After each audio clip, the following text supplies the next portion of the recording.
Well, let's take a look. I feel that I need to add a little bit more color to the background. That really should happen, I think. And another thing is that the birdhouse needs much more color. But let's start with that background, and I used cerulean blue for the background, and I think I'm going to start with that color.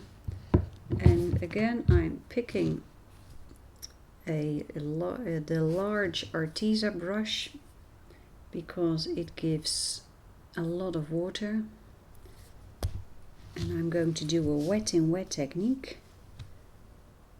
Let's see, where should I start? Let's just start over here. Change the camera a little bit for you.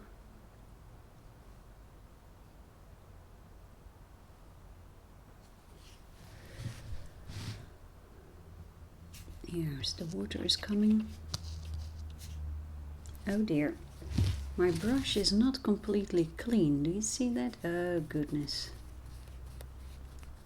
I didn't clean my brush, it seems. So this is a lesson for me. Always clean your brush after you finished painting.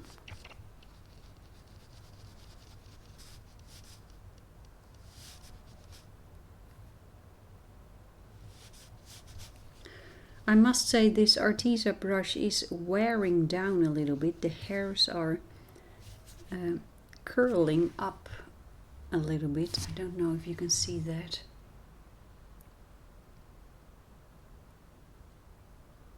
No, the camera is not picking this up. But anyway, it is happening. That is not a problem as long as I don't use this brush for detailed work, because then things will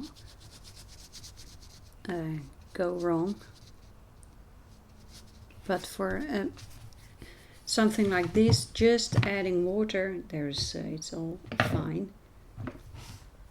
Here I have a Pentel brush.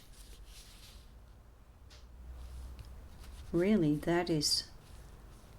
they keep a beautiful sharp point so far, and I've been using them a lot.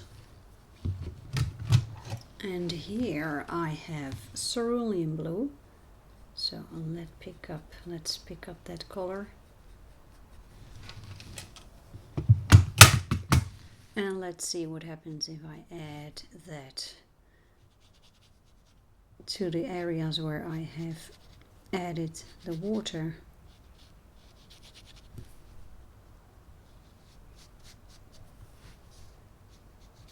It doesn't flow very much. It seems like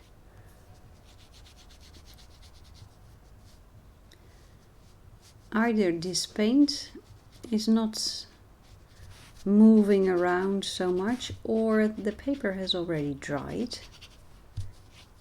I don't know which one it is. Only experience and using this color a lot will tell me whether this is a pigment that is not so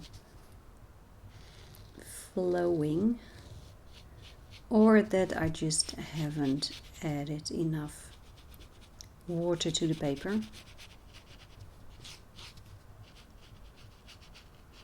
Now the question is, should I add a touch of red here? I've been contemplating that, and I'm going to do it. I'm going to pick up another brush, a small one, Pentel, and I'm going to pick up Winsor Red, just a teeny tiny touch. Add water to it, and just a teeny tiny touch, because this paint is extremely strong. I'm I want it to be very, very diluted. So that's what I'm going to do. Add lots and lots of water. And the reason that I use this in the sky is because those winter skies here in the Netherlands, they have these warm tones. And I'm choosing this red tone because this red tone is already here in the berries and in the birdhouse. So this hopefully will create unity. Now when I look at the winter skies here in the Netherlands, they are beautifully yellowish, orangery, purple. So I might add a touch of yellow here and there, but there is the danger that when this cerulean blue meets the yellow, I will end up with green tones in the sky. And that is not what I'm looking for. So I will pick up cerulean blue.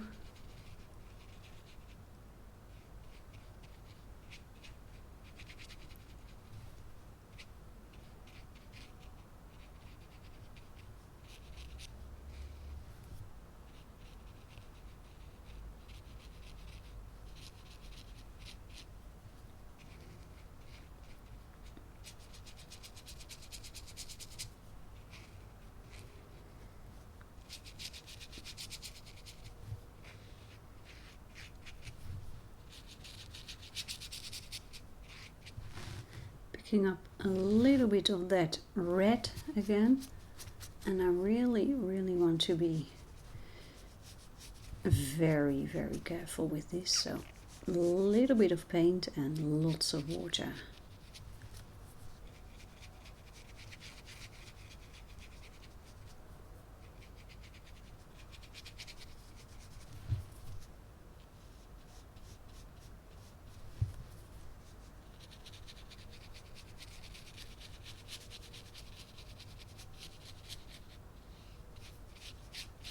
I'm covering these branches here because in the end these branches will get a lot darker, I think,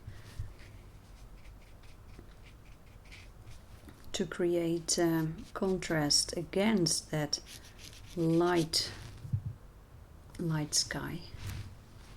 Okay, let's change the camera a little bit.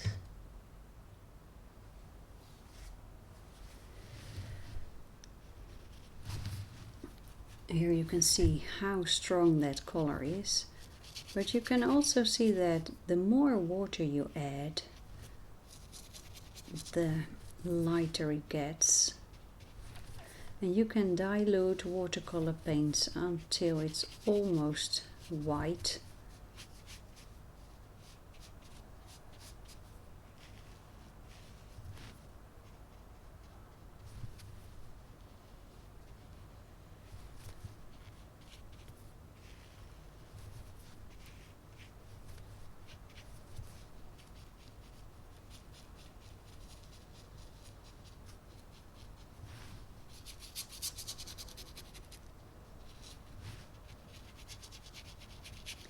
Now beware, you see me putting a little bit of red here and a little bit of red there, and then I start diluting it.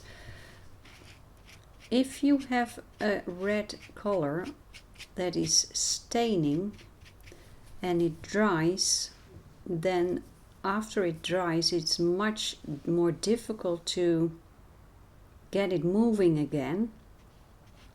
And this red tone, Winsor red, apparently is not staining at all.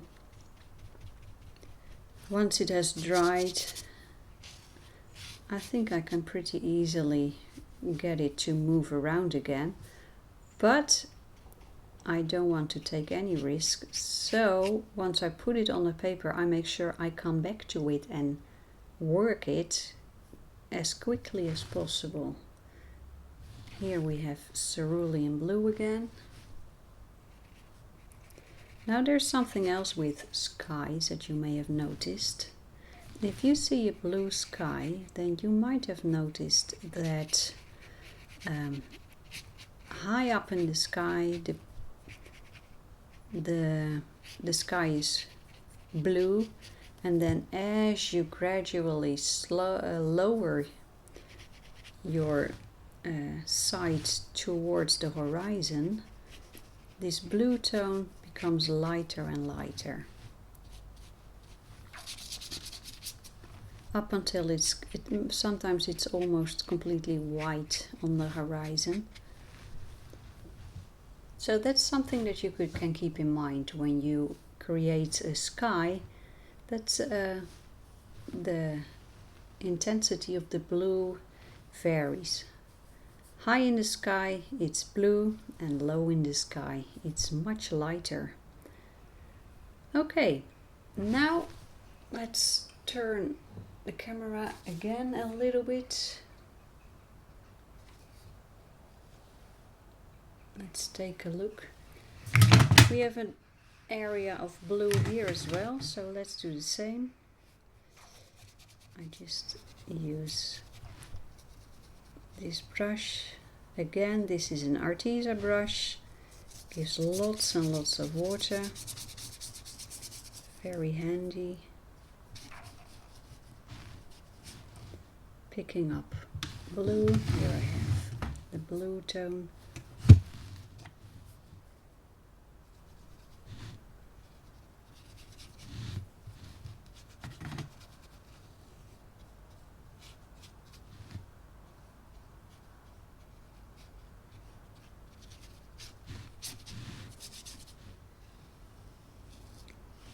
A couple of weeks ago I ordered video lights, a video light set, because of my intention to improve my videos.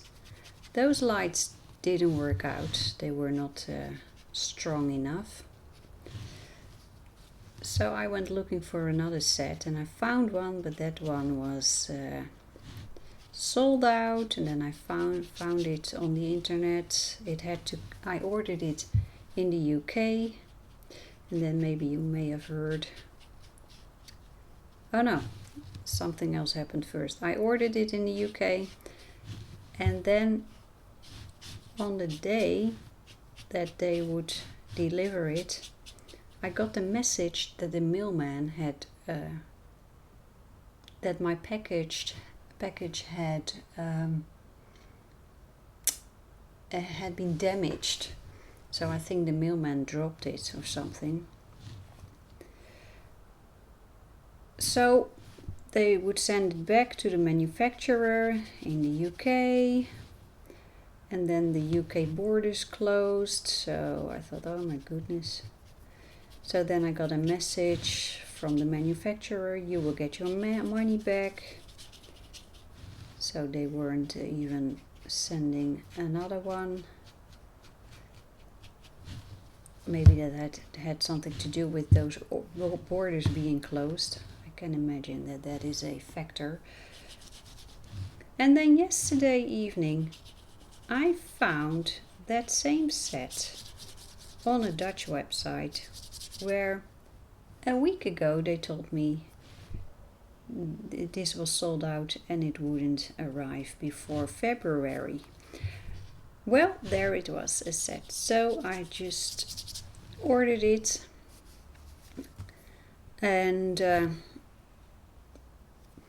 well, this morning I got an email that the delivery is delayed, because with this special year, so many people are ordering on the internet and sending Christmas cards that the Dutch postal services are not able to keep up.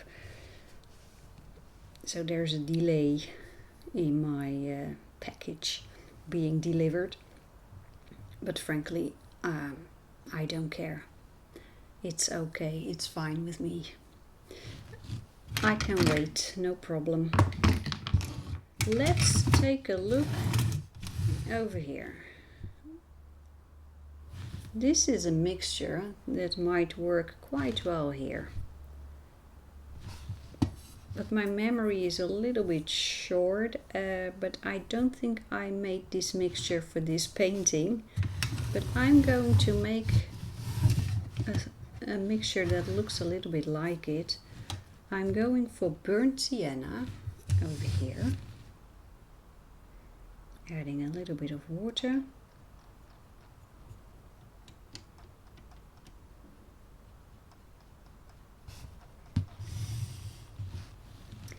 Where should I put it?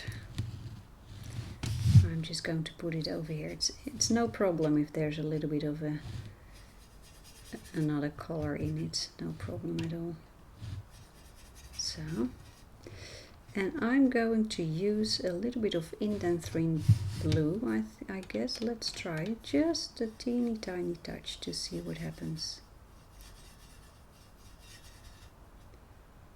A little bit more. Ooh, that's a lot.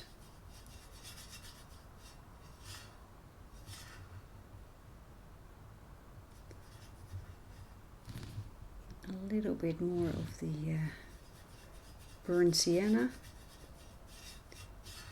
Now this might work. Let's try this color on the birdhouse.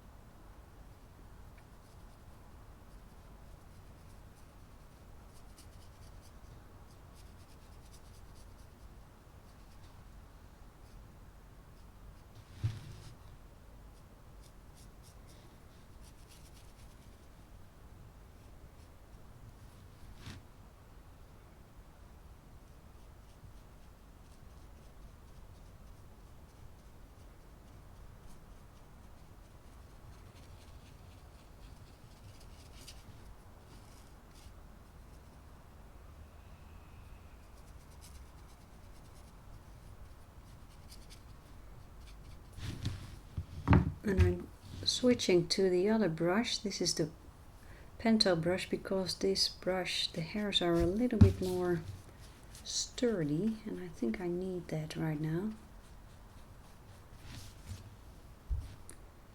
Just to work the paint a little bit more.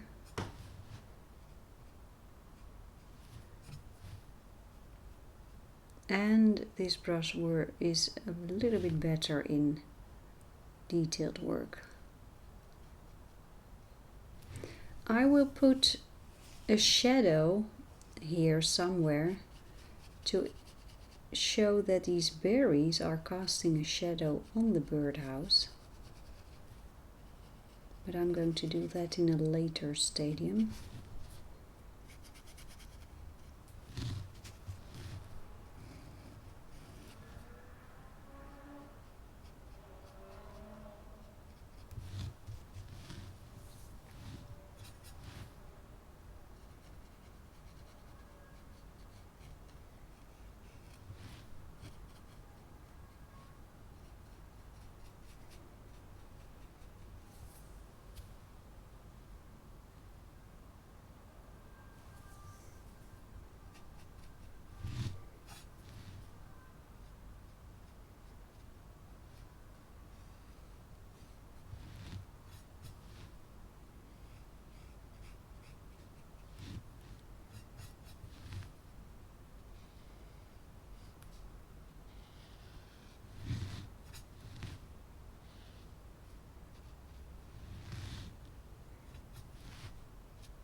And I think what I'm doing right now is some sort of a dry brush technique, I believe. I don't know exactly what it is, but you use paint, not too much paint, on dry paper, and then you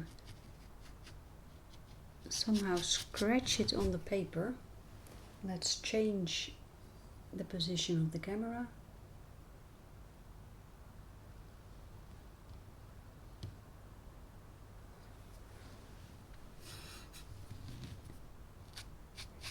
Like this, and this really works to create a little bit of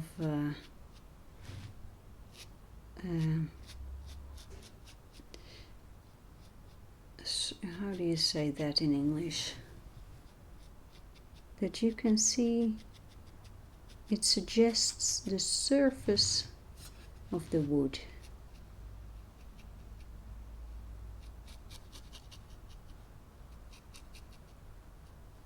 A couple of weeks ago we had a wonderful series on the Netherlands called Project Rembrandt. It's a painting competition, and it was really nice.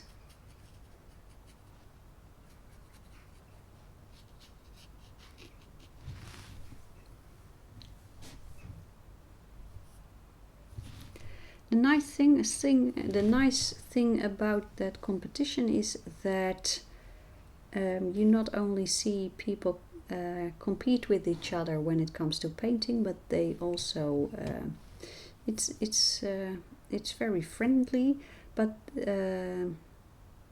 they also teach the viewers things about art and about painting. So when you watch that program, you learn something. It's really nice. I always like to learn things, so I'm always happy with programs like that. Okay, let's try to put in a first little bit of shadow. Here I have Payne's Grey. I start very light. Just very light. I'm going to add burnt sienna because I immediately see that this is not what I'm looking for.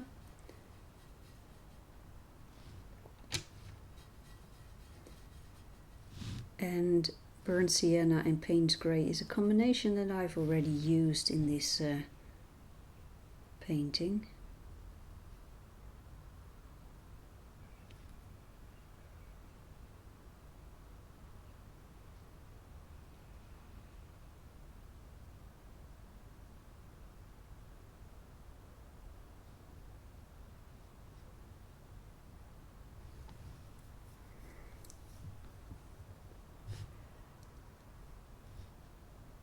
Just the first layer.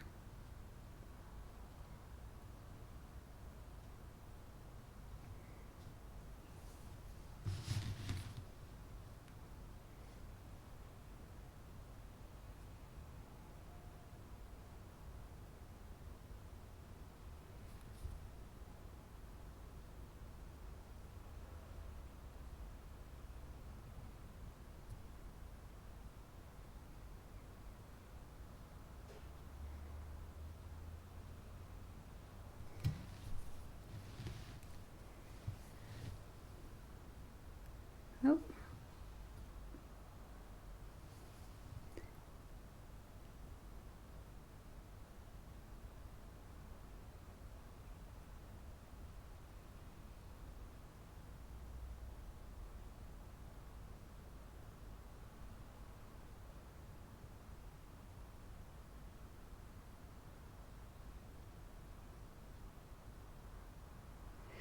I don't think all the shadows will be completely accurate, but actually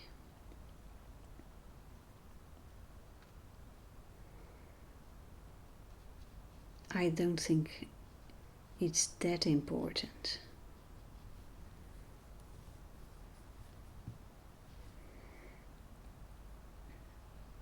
Now when the light comes from the right side, then this roof will cast a little bit of shadow on the front of the birdhouse as well, and that's over here. So let's add a touch of that darker tone.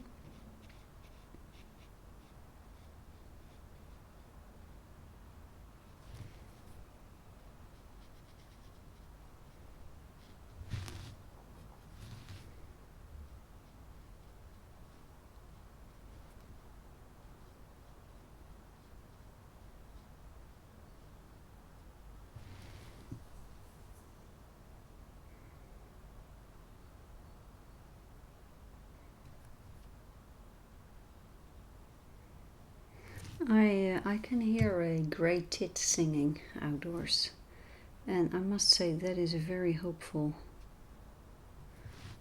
sound. I always find that hopeful. That is the sound of springtime. Now it's late December right now, so we are heading for winter time, but these grey tits are the birds that start singing, I think as one of the first birds that are starting singing. So this is this is a hopeful sound. I love it.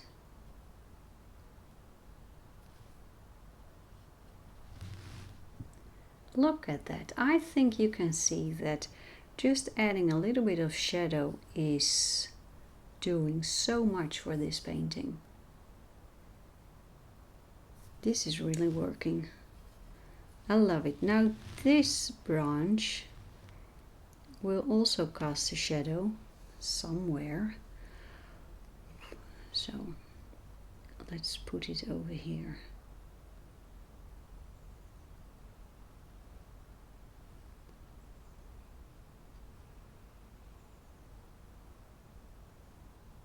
And again, I'm not interested in making it look exactly perfect.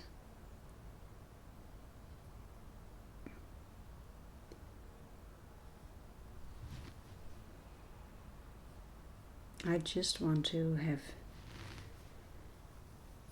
the impression of shadows, 3D effect, stuff like that. This is really working. I like this. Okay, well,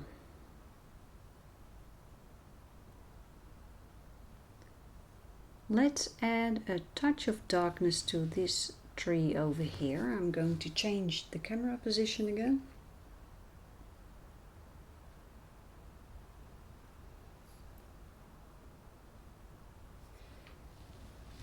Because I think a little bit of darkness will help. I'm going to add indanthrene blue,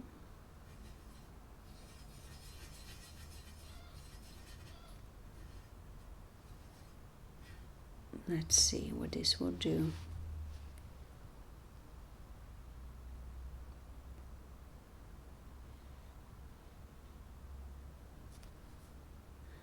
I will leave this branch out. It's a little bit greenish, but I hope things will work out just fine.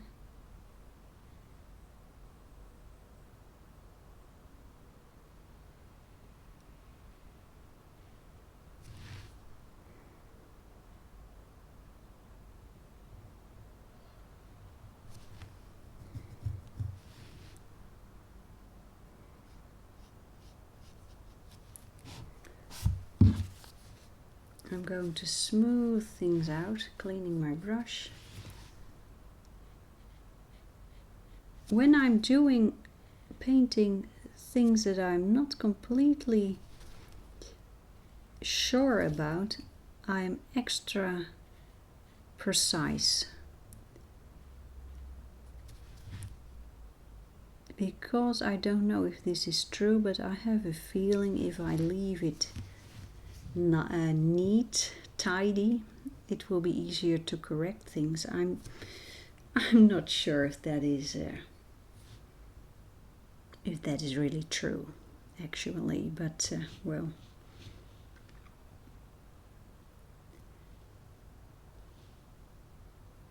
I'm now going to add pure Payne's grey. Yeah, maybe this is better. And actually it's flowing a little bit. I love it. Let's get you closer.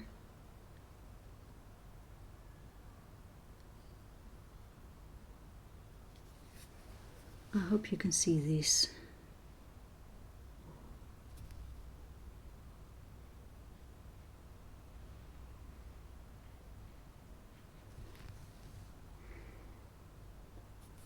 This is really nice over here. Let's add some water here and try to do the same thing.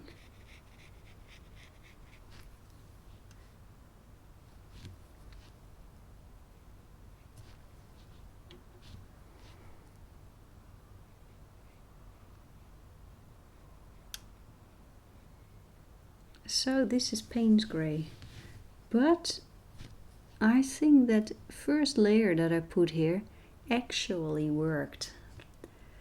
Do you see that? That greenish tone, it actually worked. So I'm going to add that here too. And that was a mixture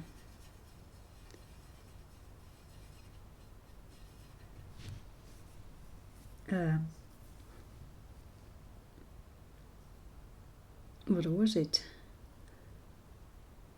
I think it was burnt sienna with burnt sienna with Payne's grey and a teeny tiny touch of indanthrine blue. Here we go.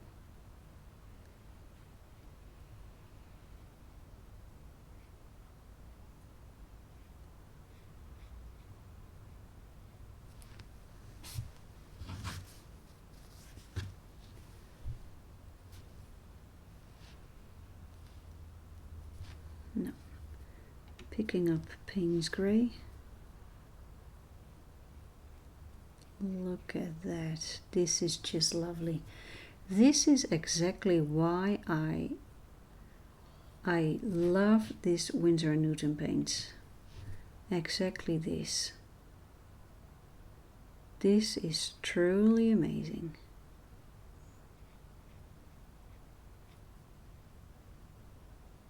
Truly amazing.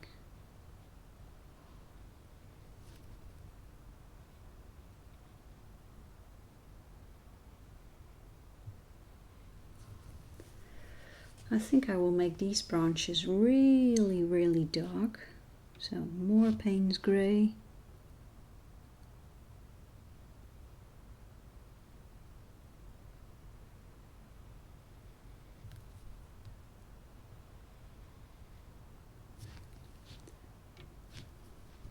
And while you are painting, make sure you do not fall for the perfection trap. Do not go for perfection. Perfection is an illusion. It does not exist. Go for beauty instead. Beauty has nothing to do with perfection. It may seem like it does, but in my opinion, it's something different.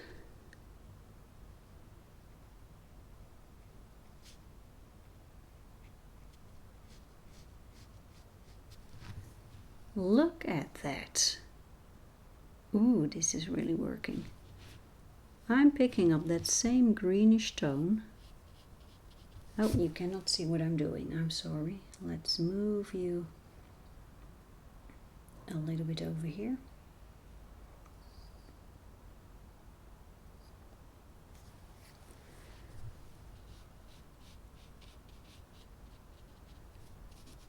What happened here? I forgot to...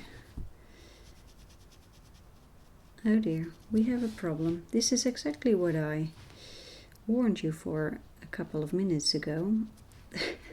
That once you put paint on the paper and you want to work it immediately or as fast as possible. Because as you can see, I put down paint here and I forgot to work it while it was still wet, and now it's difficult to work with it. Well, let's see if we can fix this.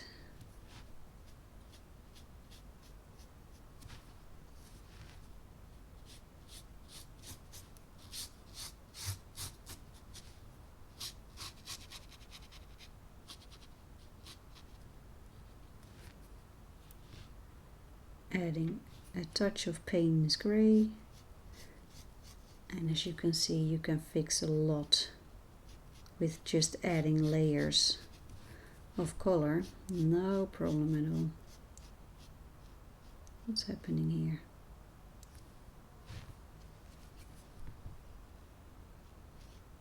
Sometimes I have the feeling that fibers are coming, yeah, the fibers of this paper are loosening up, it seems.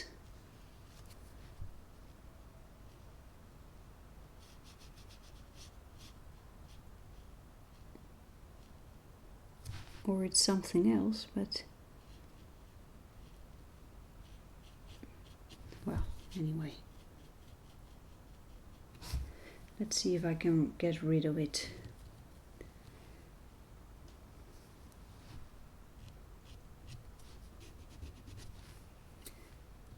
No, it's the paper. Okay. This is the first time that I'm using this paper, and this is something to keep in mind. So if you want to really work the paper,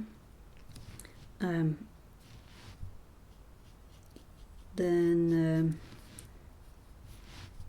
keep in mind that fibers will loosen while you do that.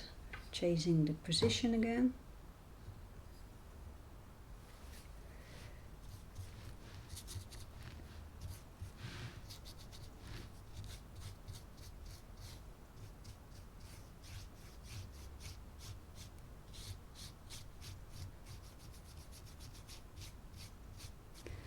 But it's interesting because it's not everywhere. But here I have another area of loosening fibers. This is Payne's Grey again.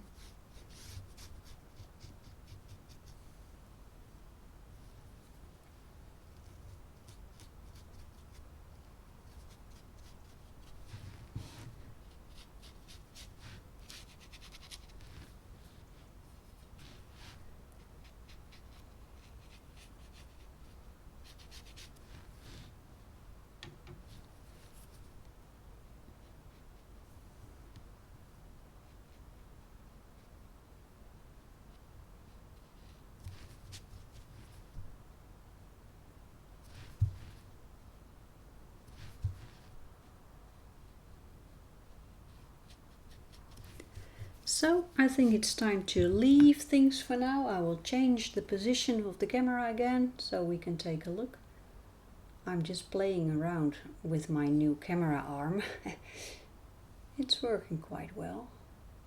Here we go. Well, let me stand up. You will hear a little bit of noise. I'm standing up right now. I think we are truly getting somewhere. Really, really nice. So here we are again. I'm back. It's the next day again. Today it is Wednesday.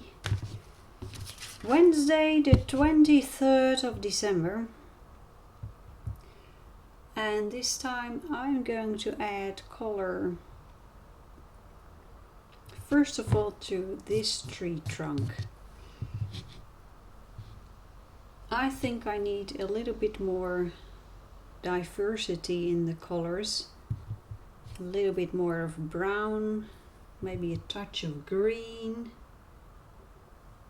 Let's just but let's start with brown. And now the thing is, I've constantly been using this one, burnt sienna, but maybe I should introduce a second brown tone, the burnt umber. Maybe I should just try that. And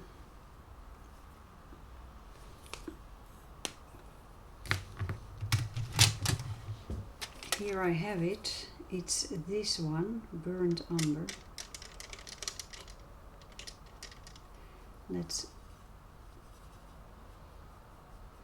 This might work, so let's just give it a try. Let's try it here in this dark part.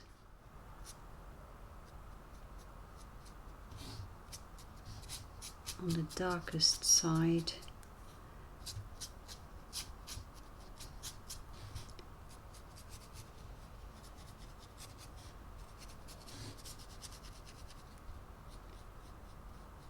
My brush is quite dry.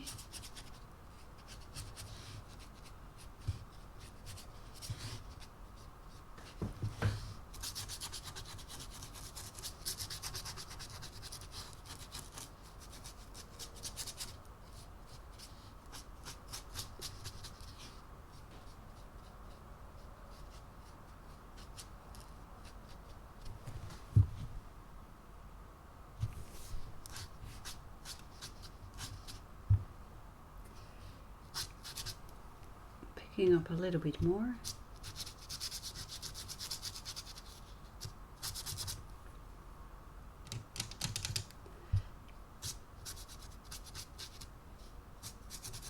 And this is the fun thing with these paper types that have a little bit of a tooth. Now this is a cold pressed paper, so there is a tooth, as you can see here. I'll show you when we go closer.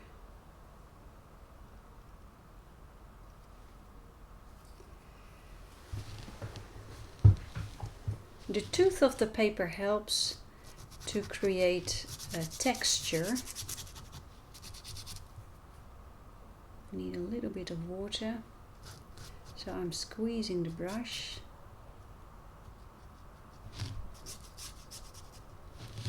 Picking up a little bit more of that burnt umber.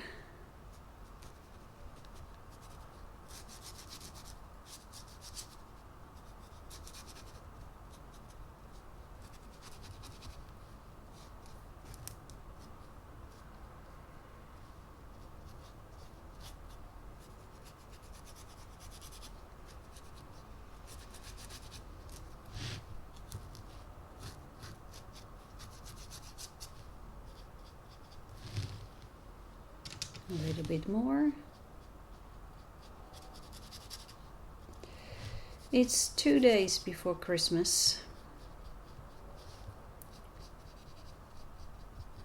and my husband and I, we just had lunch. He's still working from home. Normally he would work in an office, but because of the pandemic the office is closed. He's supposed to work at home, so that's what he's doing. And while having lunch we contemplated the feeling of Christmas, and we both felt that over the years, as we grow older, the Christmas feeling changes. Especially this year, because we both sing in a choir. We sing together in that choir, and normally around Christmas time we have a lot of moments where we can sing Christmas carols and stuff like that. This year that's not the case, and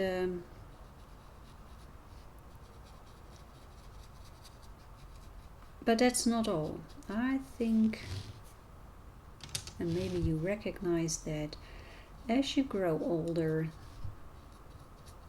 things change. As a child, we had a Christmas tree, and that was situated in an area in the room where there was a chair very close to the Christmas tree, and I loved pulling that chair almost in the Christmas tree so I could sit with my head very close to that Christmas tree or underneath it, and I was surrounded by the ornaments in the tree and the lights, and I loved it. I absolutely loved it. Let's change the camera position. I I'm going to add that burnt umber everywhere on the tree trunk, the way I did it, with a fairly dry brush, picking up more paint.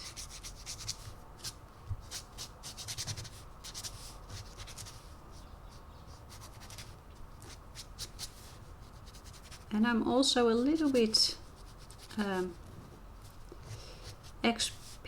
experimenting with this dry brush technique, just see how that works and how that burnt umber hopefully adds a little bit of the right tone to the painting.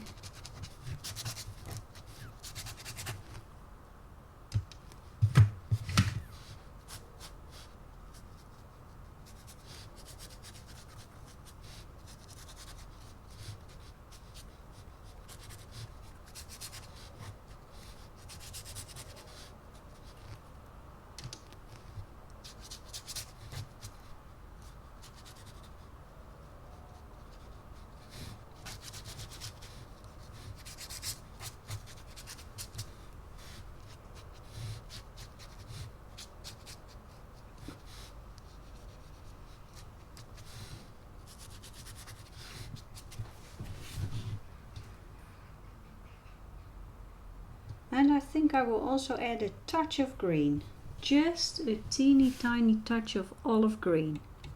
I've already used it in the painting, so why not add a touch of that?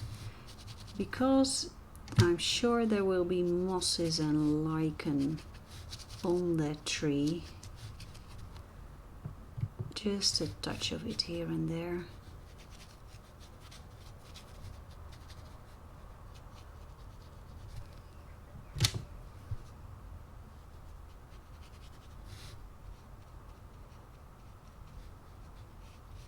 Yeah, so as a child I loved to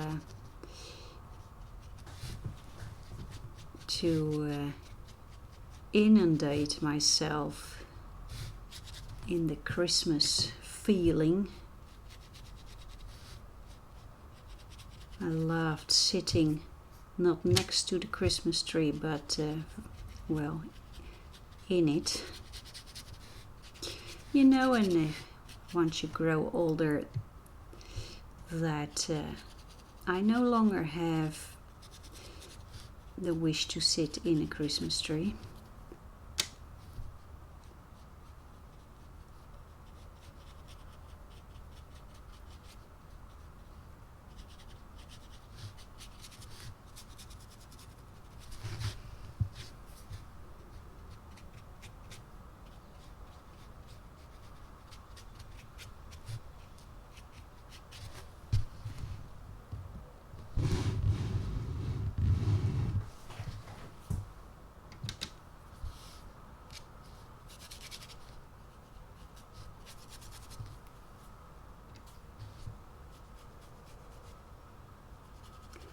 What I like most doing around Christmas is going to a concert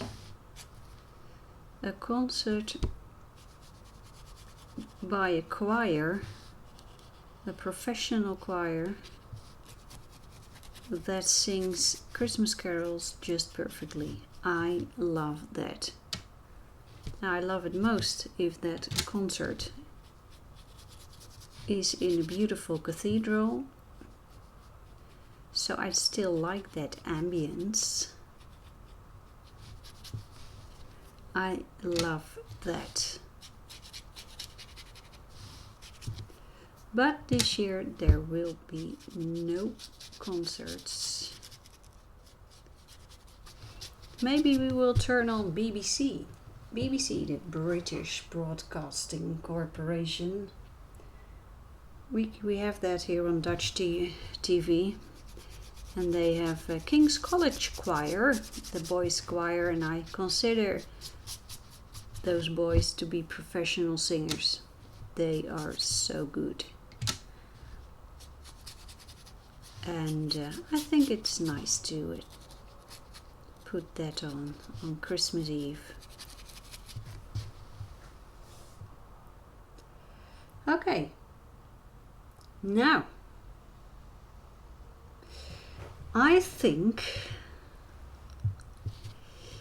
these leaves, all these leaves, they cast a shadow on the tree trunks somewhere. I will put a shadow on the tree trunk, but I'll go slow. I don't want to ruin things, so I will let this dry first, and in the meantime I'll go back to the birdhouse and add a touch of that burnt umber to the birdhouse, because I think that will help to pull things together in this painting.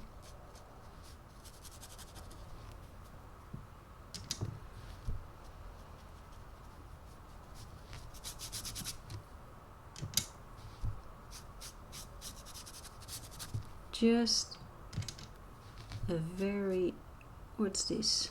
I think I picked the wrong color.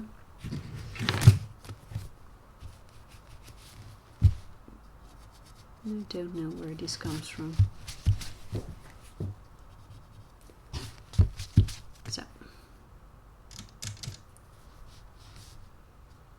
yeah, that's better.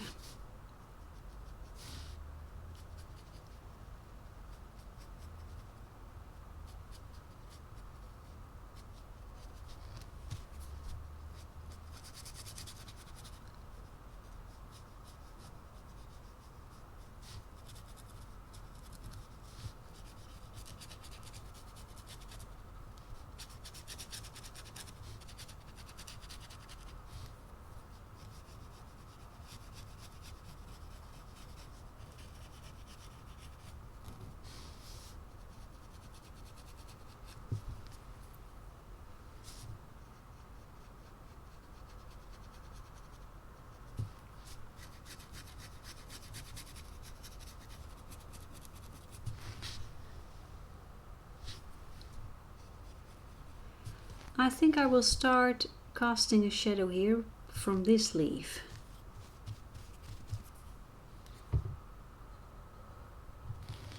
Let's see. I have an old mixture here on my palette, the same as I used here for this shadow over here.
That is not bad at all.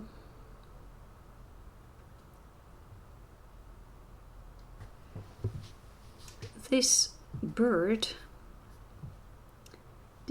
needs more color here on the belly.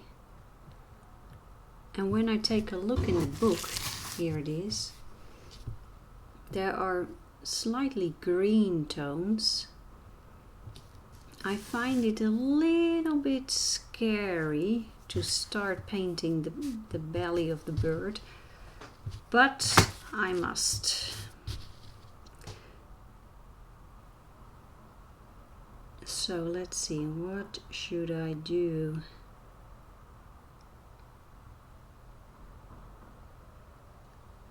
I think actually I should not start with yellow or with green, but with this one, this raw umber. Now this is a bit of a gamble,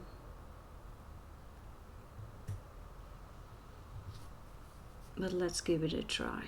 This is raw umber. I have raw umber on my...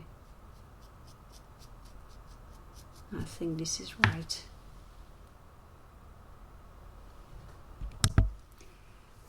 I think this is the right decision. Picking up a little bit more.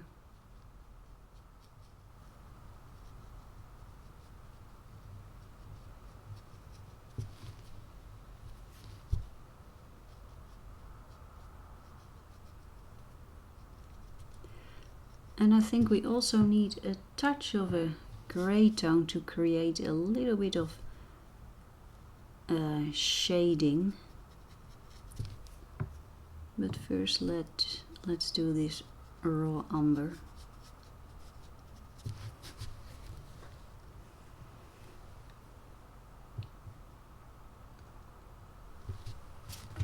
And then a touch of that Winsor yellow that I started with. Just a touch of it.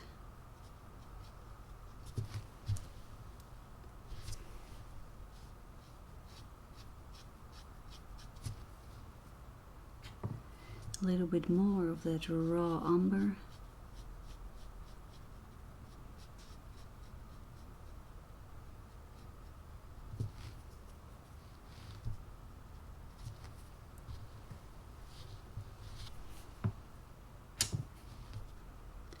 A little bit more here in the darker areas.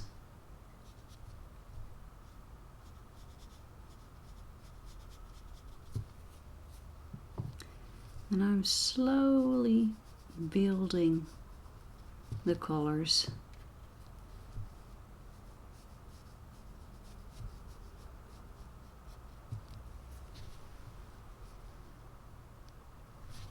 What happens if I add a touch of Payne's Grey? Ooh, this is scary, but let's try it. Just to create a touch of shadow.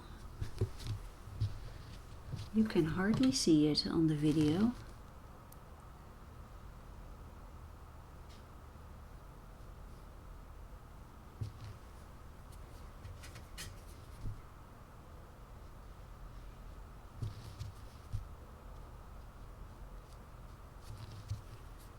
And then I'm picking up that raw umber again.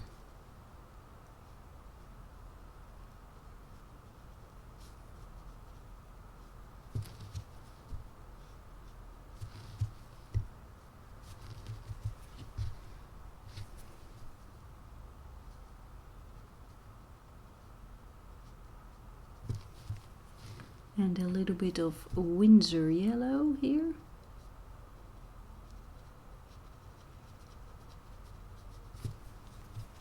Okay, well, it's very subtle, but I'm happy with it.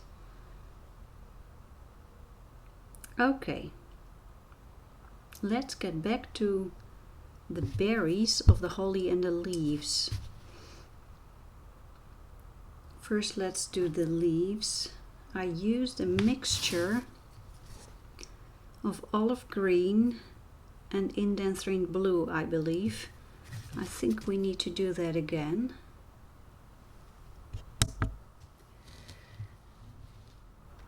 So here I have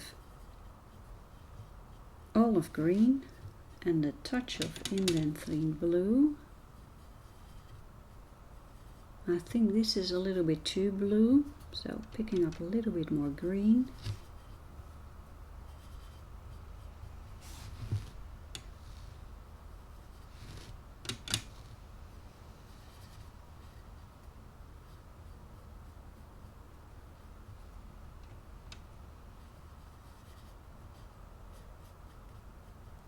Let's give it a try.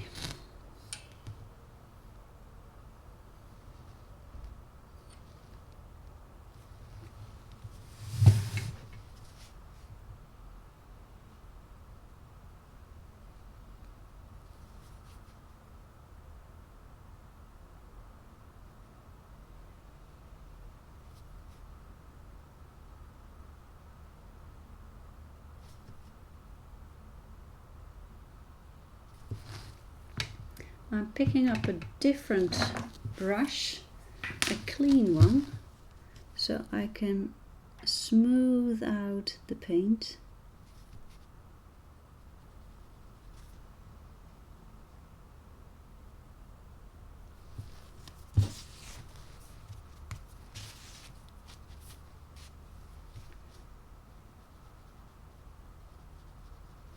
But this is a Arteza brush and lots of water is coming out of it, so I need to dry my brush constantly.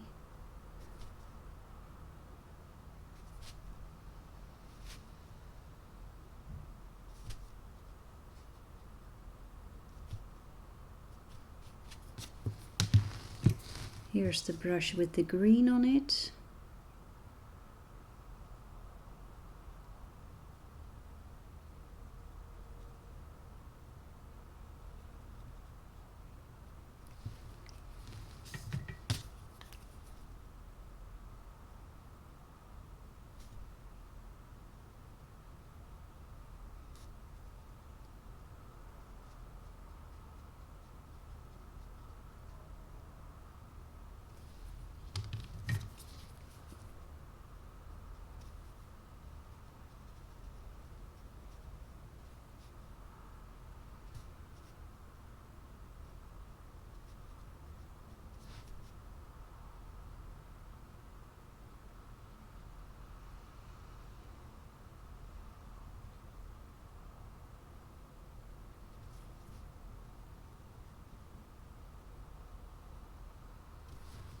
Picking up a little bit more of that green mixture.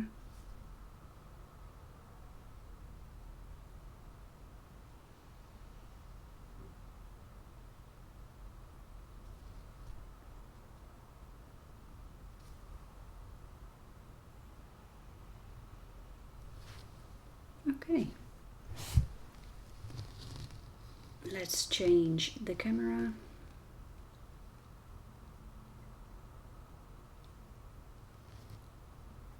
I really like the camera arm that I bought. It's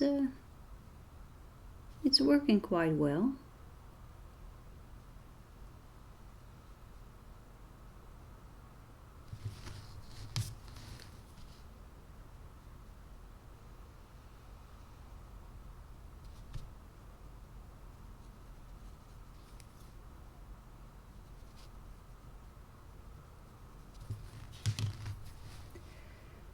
And with a little bit of luck today, 2 studio lamps will be delivered. That would be great. I hope they work well, and then I can improve my video quality a little bit more. I'm really looking forward to doing that.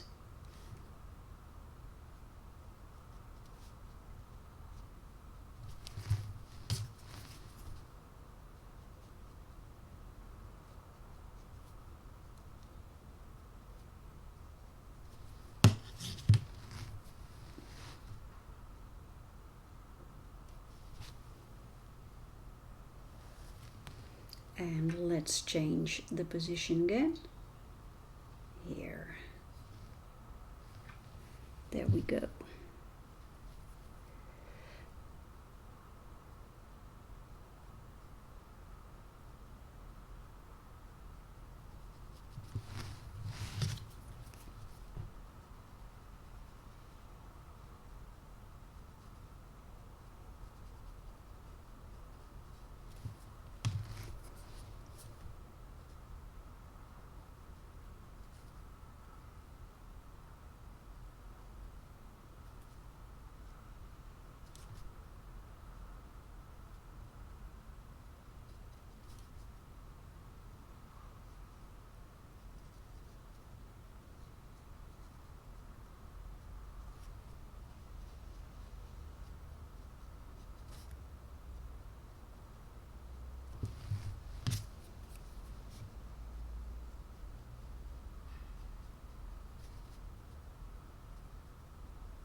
picking up a little bit more of that green tone.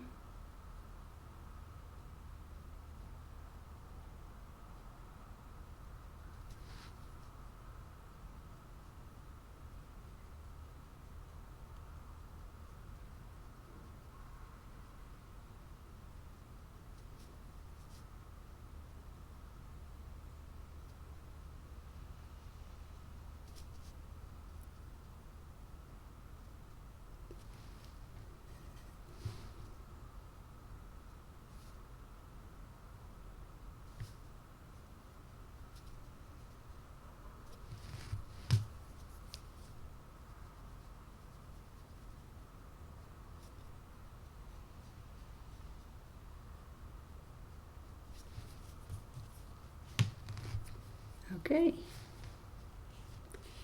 now let's clean the brush and go for those beautiful red berries.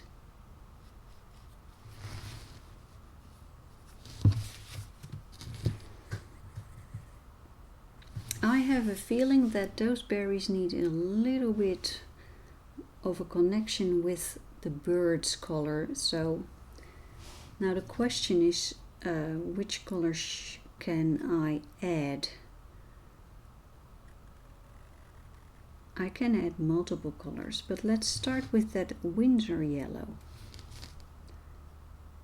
because that one is easy to correct if it's not exactly what I'm looking for. I'm absolutely not looking for yellow berries, but just a touch of yellow might help to pull everything together. So now I'm going in with the Winsor red.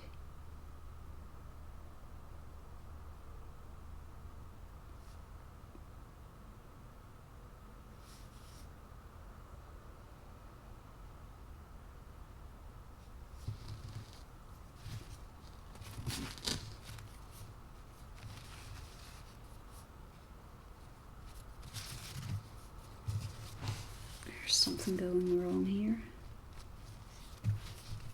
It's bleeding. I was unaware that this leaf was still wet.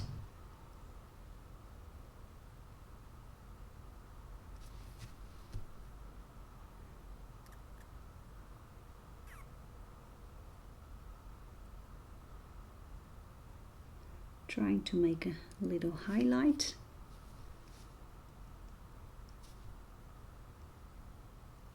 Let's do the same here.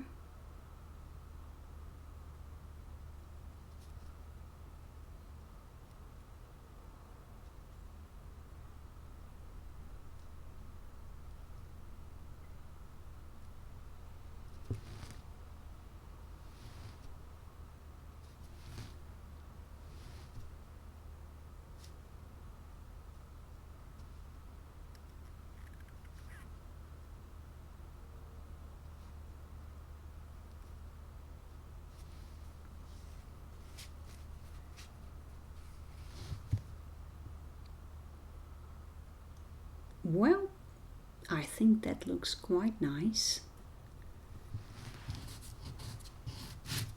Let's change the camera position again. Take a step back. Wow. That's actually very nice. So I will do the same here. I will start with that Winsor yellow, just a touch of it, but that Winsor yellow will help to give a slightly warmer tone to the red. Here we have Winsor red.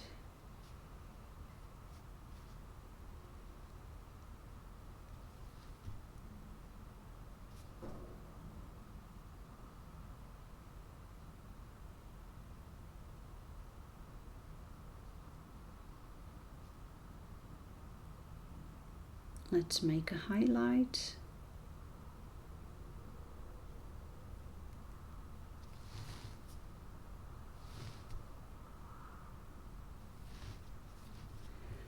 Now the question is whether this one has a highlight.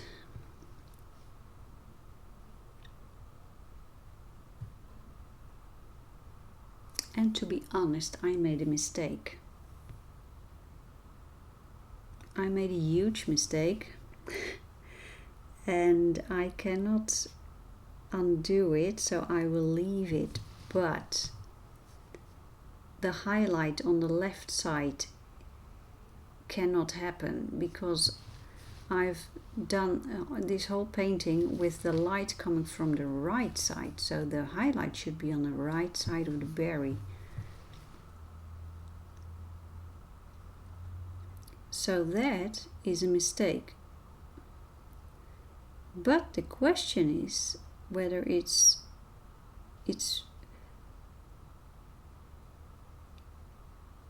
it so bad that the painting has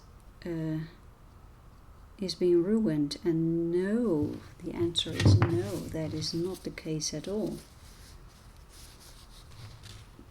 I don't think it's that bad, but this is something I need to keep in mind for a next painting, that because it will definitely improve the painting if I do it correctly. But it's okay. I'm not looking for perfection. Absolutely not. I've learned that perfectionism is blocking you from creating beauty and having fun, enjoying yourself. This was a learning moment. And it's not ruining the painting, so it's okay. It's fine with me.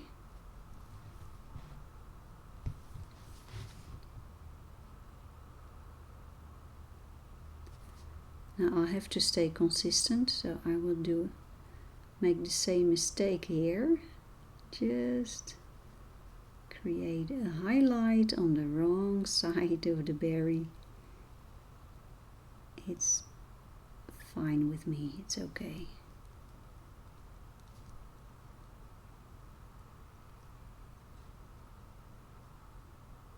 Tiny highlight here.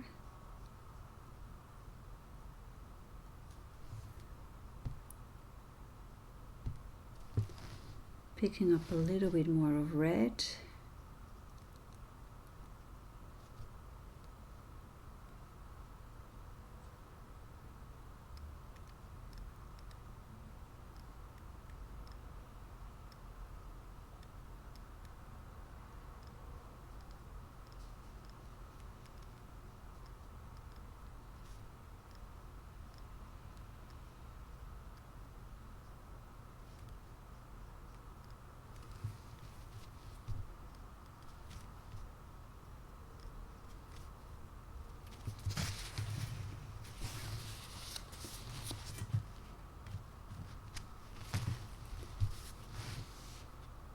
But it looks nice.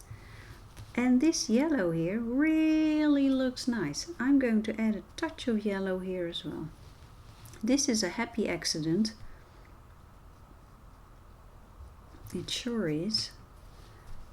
But it inspires me to add a touch of that yellow to the other berries.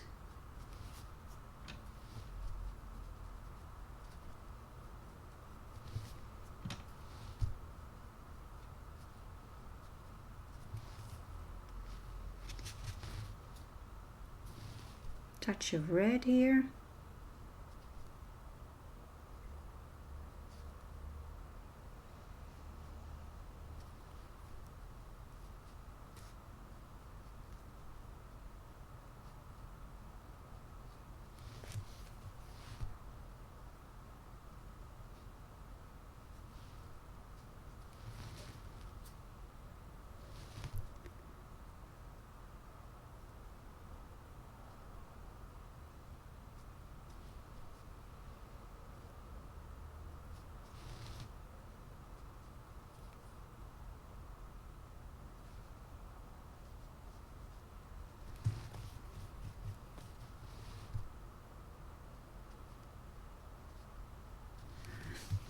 nice. Really like it. Let's get back to raw umber. Picking that up to do a little bit of extra color here on the great tit, the belly of the great tit.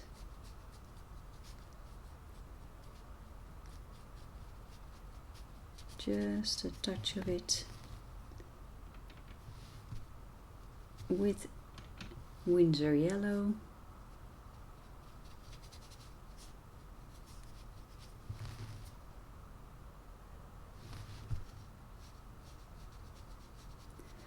I'm so glad I chose this painting. It's a wintry thing, and I think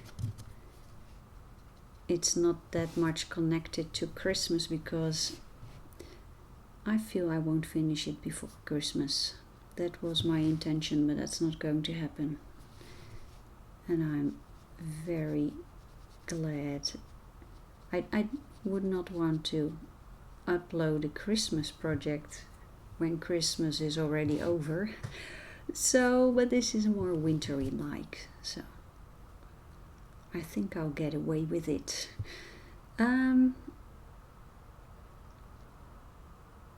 Okay, I think we're done for now. I'll leave this for a while and then I'll get back to it.